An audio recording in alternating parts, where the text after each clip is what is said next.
So here's the story of the ugly dresser. I bought this dresser a year and a half ago and came home and thought, why did I do that? It is but ugly. And I was telling Kevin, I'm just going to put it on the market and sell as is. And he said, no, let me work on it while you're out of town. So let me stop the camera for a moment. Look at all those different versions of drawers. They don't make any sense to me. And what's with the distressing to show all the white primer underneath? So Kevin decided that he was going to sand it while I was out of town, and before I left, I showed him how to use the carbide scraper. But look at what we're seeing here. I don't know what that is. Is he using various pressure while he's scraping, or is that something on the dresser that was hidden by the paint? Nonetheless, while he worked on that, I took the hardware off of the drawers so that he could sand everything while I was gone.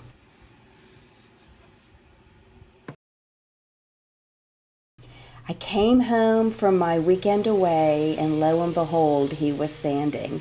Look how pretty the top looks. I love it. And although I see some of those marks here, I didn't notice it at the time. Many of you are already aware that the whole purpose of Table Flipping Housewife is that the proceeds from my furniture sales on the channel help pay off our mortgage early so we can retire early. And this is the hobby I want to do when I'm retired. So it tickles me to no end that Kevin is taking an interest in it as well. One of the things I was telling him is oftentimes you don't know if you've sanded all of those areas around the hardware holes appropriately until you put paint or primer on it. So for kicks and giggles, I used a little black spray paint to show him, and sure enough, some ghosted images are still there from the hardware. But y'all, full transparency, I didn't feel like dealing with it. I got hardware that will cover those areas up, and we're just going to go with that. Now the next step is I want to put a paint wash on top, and the purpose of a paint wash is to preserve that raw wood look so that when you go to add a top coat it doesn't darken. So I'm using Fusion's Algonquin, and I mixed 1 part paint with 3 parts water. You want it pretty watery. I told Kevin it's always best to mist the top with water before applying the paint wash. This added water helps prevent the paint wash from soaking in too quickly. Was that heavy-handed with the water? Yeah, but that's okay.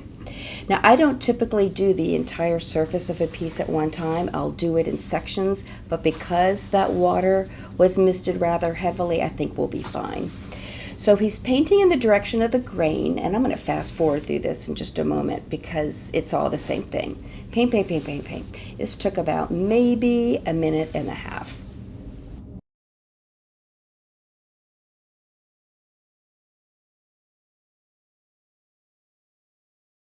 I gave Kevin a disposable white rag to wipe off all the excess, again in the direction of the grain.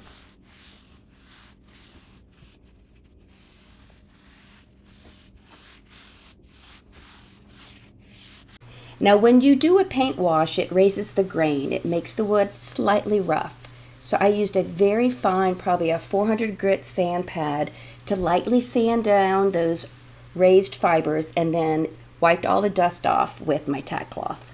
Now y'all have seen me use a color by Sherwin-Williams called Caviar. I got a brand new gallon of Benjamin Moore Advanced Paint and told him what color I wanted, but when he looked up the code for Sherwin-Williams Caviar, he didn't think it looked right. So this is what he added to create the black paint. It looks gray here, and even when I first spray it on, but it does dry darker. So this is when I'm noticing that those lines are there. So I think what I'm going to do to cover up the worst of it here and kind of disguise this is do some sack grain cloth, is that what you call it? Where there's a wide band of black, blonde, thin stripe of black. And that'll cover the majority of that. This is the middle mark. In the middle is going to be black. I want my black stripe 2 inches wide. So I marked 1 inch on both sides of that center mark, and I'm now placing the tape. Of course, what's going to be exposed when I'm done will be black. What I'm covering will be blonde. 7. Now when you put the tape on, you have to burnish it really, really well because you're trying to avoid any paint from seeping under that edge. And I'll talk about that more in a little bit. I then did the exact same thing by placing tape 7 inches away from the backside, like right there. Now I'm creating the thin stripes on either side. I just eyeballed this. And so now what you see exposed, because the rest of it's covered with paper, is going to be black. The rest will remain that raw wood. What I'm doing here is I'm using a flat top coat by Dixie Belle, but you can also use Mod Podge. And I'm painting that area because if anything seeps under, I want it to be this clear product. The piece was very dusty, especially since we had just had a new fence installed, so I wiped all the dust off with a tack cloth.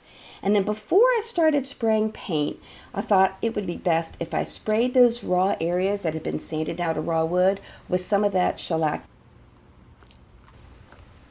It dries in just a few minutes, so it wasn't that long after that I was able to start painting.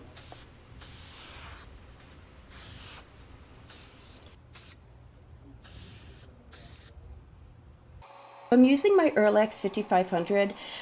It's now been upgraded to 5700. If you're interested, that's what you would look for, Erlex 5700. And if you can afford a sprayer, I highly recommend it because it does make very quick work. And the finish you get when it dries is absolutely flawless. I ended up putting 2 coats of paint on the sides and the front. The top I handled a little bit differently.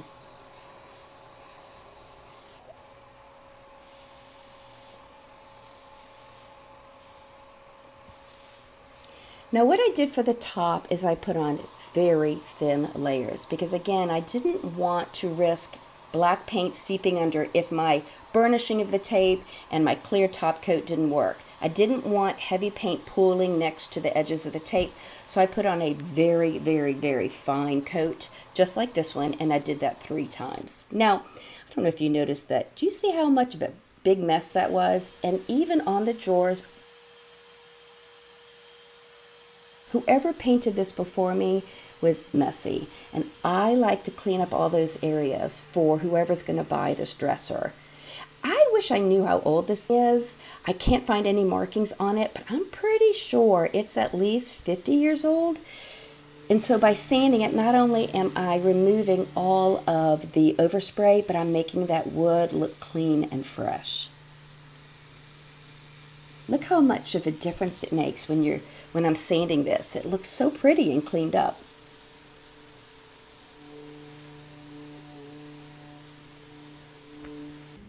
So I need to pull the tape off to reveal the stripes, and I'm procrastinating because the paint is long dried. And I know that if I were to have done this with a latex-based paint, you need to remove the tape before the paint dries because latex paint is kind of rubbery-like. And if you wait till the paint dries and then you pull the tape up, the tape can pull up paint. Now, I don't know if this paint is going to react the same way or not, but I've been procrastinating, and now I just need to pull the tape off. Oh, guys, I'm so nervous to look. Okay. All right.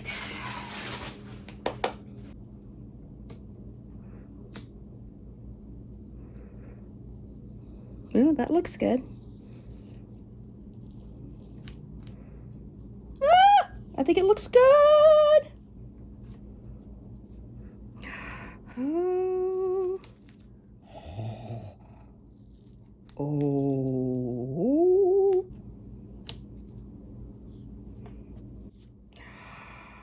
Oh my gosh. I gotta show y'all this close up. Wow.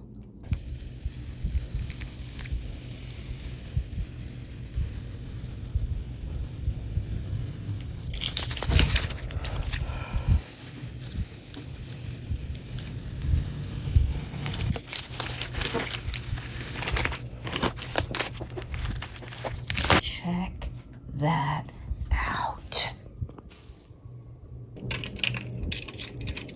Alrighty, so I'm using the King Charles hardware jig.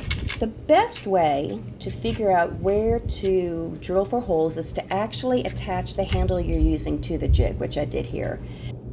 I need to make sure when I drill, especially since this is a handle and not just a one-hole knob, that way I am knowing for sure that I'm going to actually be marking and then drilling in the correct place. I like to use a nail just to indent the wood first. It helps the drill bit to rest within that little divot created by the nail. Then I just turn the jig over so that I could line it up on that other side, and I marked those holes as well.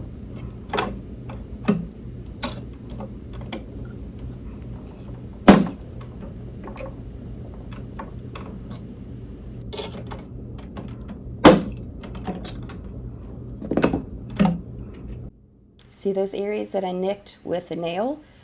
I'm drilling in the right place, and that little hole allows me to rest the drill bit exactly where it needs to be. Sometimes otherwise, without that little indentation, your drill bit can tend to move a bit when you first start drilling.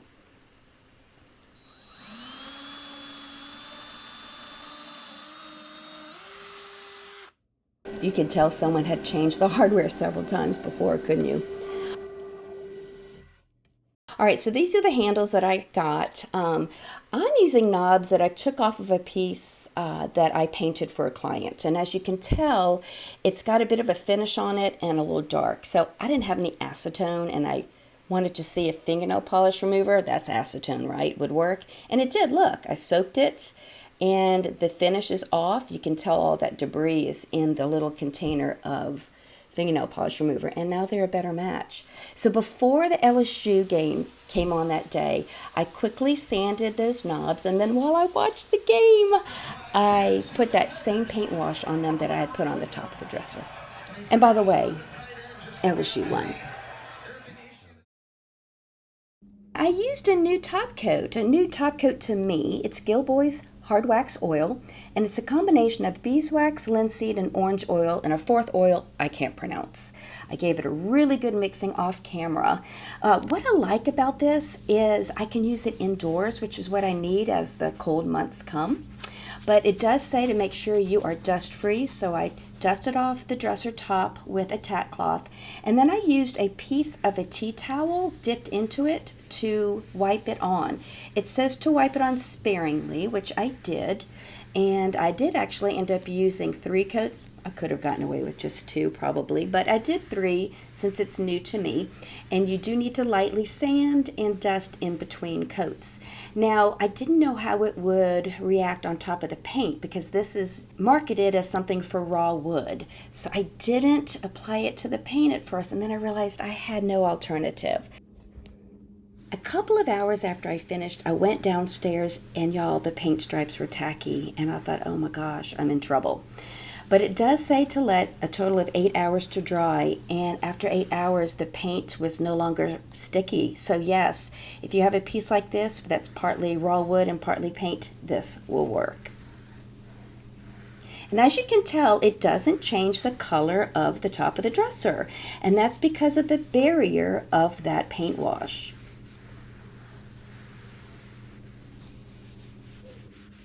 When I was done, I applied it also to the handles and the knobs. Now, I am curious to know what you think of this outcome. Did I make improvement? Yay, nay? What do you think? Let me know in your comments below. And please give me a thumbs up while you're at it.